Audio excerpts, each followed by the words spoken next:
Thank you for that introduction, and thank you all for being here instead of another concurrent session.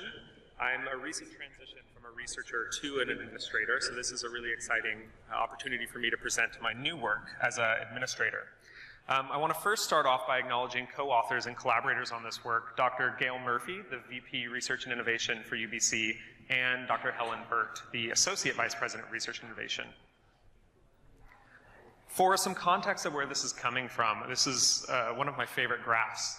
Collaborative research is on the rise. You can see here, it's a little bit hard to digest, but the major points are pretty accessible. On the x-axis, we have year from 1960 to 2000, and then there's several panels representing the different disciplines: science and engineering, social science, arts and humanities. Then these two rows, the top one is team size. So you see over time in all of these disciplines, even in arts and humanities, which is thought to be siloed, we have an increase in team size in published papers. And then below that, we have the relative team impact. So across all fields, you see that the impact of teamwork is higher than the impact of solo work over time. So this is a narrative that we're starting to throw around a lot as research administrators, and funding programs consequently are following suit. So federal governments are now providing large opportunities for team grants. These are 3 examples from Canada since 2012, collectively represent $3 billion. The Canada First Research Excellence Fund, Networks of Centers of Excellence, and the CFI team grants. And I want to pause here and say, when the Canada First Research Excellence Fund came out, we had 108 teams at our campus that wanted to submit to this, and only 1 application could be submitted. And we realized there, first, there's appetite for large team grants. And secondly, we can't just leave these researchers to try and figure out other ways of developing their research grants, or their research clusters. And then we thought, how do we foster collaborative and team cluster grants? For researchers, there's abundant resources. So you can find in any discipline a paper that describes how to do team science in any given discipline. For funding agencies, we have these committees of intersectoral and multidisciplinary faculty members who come together and say, this is how the granting agencies need to operate. But no one's doing that for universities. So we struggled. Our intent with this paper was to share what we've developed and start a dialogue among other universities to figure out how we can collectively do this. And that's really important because universities inadvertently establish these siloed barriers across disciplines. So this is, if you can see it, this is a collaboration network diagram that we've done for mental health. And each point on here represents a faculty member. And you can see that they're assigned to various faculties: applied science, arts, education, medicine, because mental health research happens across all of those. This is not something we are hoping to see, because this is very few of these collaborations are across faculties. So this was a strong trigger to us that we need to do something to help break these silos down and come across something a little bit more like this. And depending upon which research topic we look at, some of them are better than others. But one of our primary goals was to find out how we can start breaking those barriers. And then a second goal was to, once those barriers are broken and we have research teams, helping them develop into world leaders. So this diagram has been immensely helpful for us in our internal strategy. It has been horrible in any conversation with a faculty member, because they immediately say, well, no, I think I should be tier 2, not tier 3. This person's not tier 3 if I'm tier 1, that type of conversation.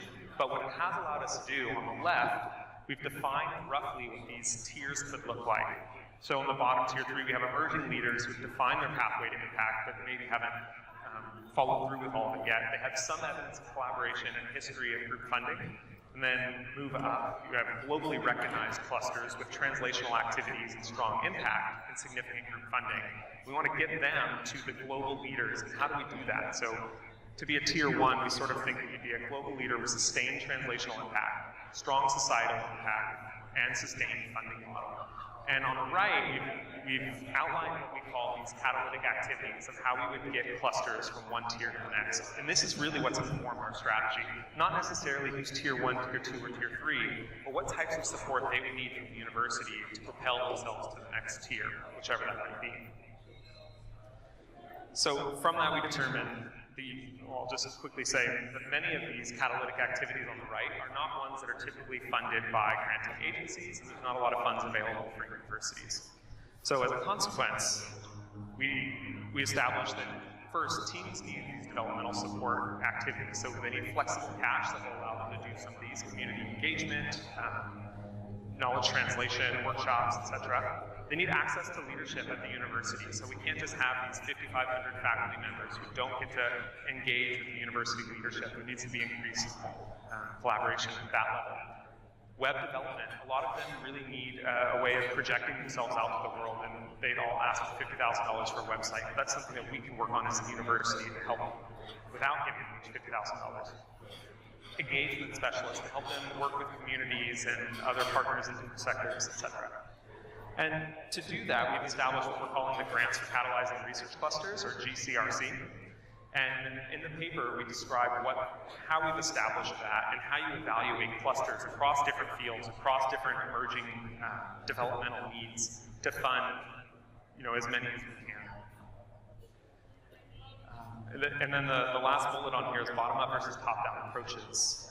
We obviously prefer bottom-up approaches because there's nothing more rewarding than supporting researchers who are coming together anyways. Top-down approaches never really work from an administrative agenda, but what we have found is sometimes there's a reason to bring together researchers around mental health, for instance, because there's a federal upcoming initiative around that.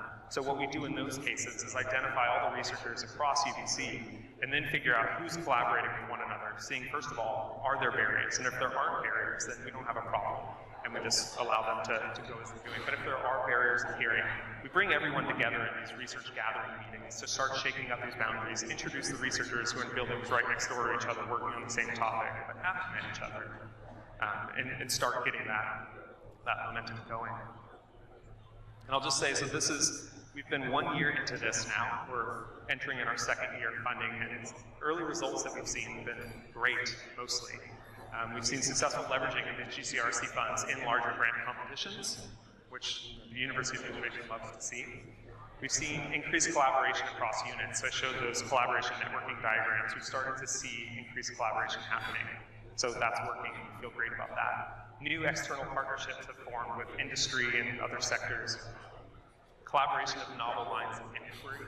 And this is the one that has to come from bottom-up approaches, because some of the things that have come up here we would never have imagined. A violinist and an oceanographer have come together to try and elicit emotional reactions from people when talking about climate change. Things like that we would never come up with. So we're really excited to see that. Increased sense of community belonging is an important one for me. These are the things that really get me going and make me feel rewarded about this. We've had researchers who say that they've been in their department for 20 years and never been able to leave that department, and now feel like they have a sense of community at the university. So I really rally behind those stories. Expanded networking opportunities for trainees. There's now more researchers and more graduate students across the campus that they can interact with, and different sectors. And then finally, increased communication and outreach about the activities that are happening. So I'll stop there and say, if there is time for questions, I'll take them. But if not, I'm happy to dialogue about this now at the meeting, in future road, whatever works for you. So there's my email address, and don't hesitate to come up. Thank you.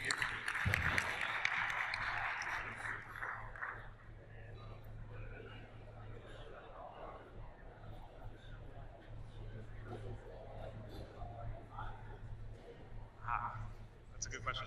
So we have to have these broad terms, and they have to go across sectors. So we can't say this is what impact is going to look like. But what we're doing instead is working with the clusters before they start to say, what does impact look like to you and to your cluster? What in 5 years from now would you want to be seen of having done? And then we make them come up with these criteria.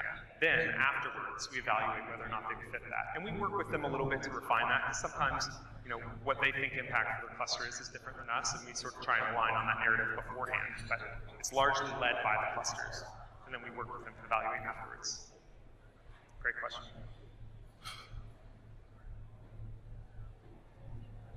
Okay?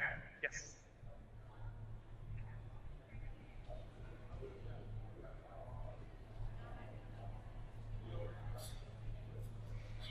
So the Grants for Catalyzing Research Cluster is great because it does come with flexible money, but there's a lot of additional types of support that don't require any cash, but could, in-kind resources from the university. So like I said, access to leadership, it's been really incredible for these groups who previously maybe had not met the Vice President of Research to sit down and brainstorm about where their cluster could be going and how they can do that. So that I think is immensely valuable and doesn't take more cash.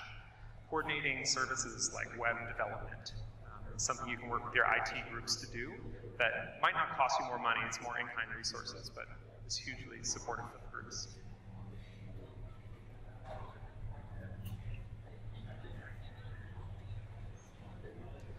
How do we find global recognition? So all of our criteria, like I mentioned earlier with the impact, we let the groups evaluate. So for people in performing and creative arts, global recognition looks very different from somebody in health and translational cancer genomics, for instance. So we work with them to let them define what that looks like. And you can usually tell from a quick conversation whether or not they're stretching too far or they actually have a good idea of what recognition in their field looks like and whether they're there or not. So all of our criteria, we then push back on the cluster and say, you tell us,